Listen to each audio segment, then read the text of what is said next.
I'm Paul Rodriguez, aka P-Rod, known as professional skateboarder.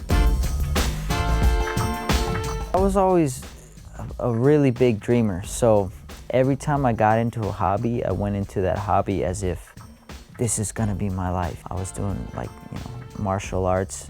I wanted to make martial arts films like Bruce Lee and Van Damme and these type of guys. That's it, I'm gonna be a great martial artist.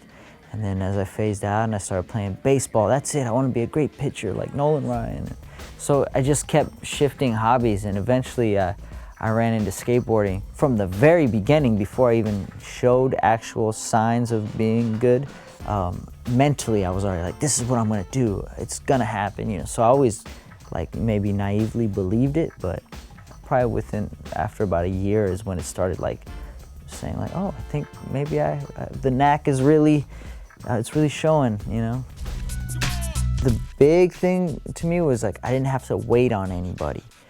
When you're playing baseball, you have to have a team, you have to have people to go practice with. It's kind of hard to go practice baseball by yourself, or you can go play basketball and shoot hoops by yourself, but if you really want to get good, you have to be in a team setting. When skateboarding came around, it didn't matter. I can practice skateboarding on my own, I can watch videos on my own, I can learn tricks on my own, and I didn't have to wait on anybody else, so my enthusiasm and excitement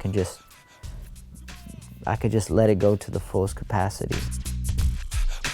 Yeah, the advice is, whether it's skateboarding, whether it's acting, whether it's business, whatever it is you want to do, it has to be an outrageous level of obsession. It can't just be oh yeah, I'm into this and I'm just gonna do it, and there's no hours, you don't clock in, clock out. There's never oh, I've been doing this for this amount of time, it's time to go home and do something else. It doesn't stop. You never stop. If you're aspiring for something great, then your effort has to be great,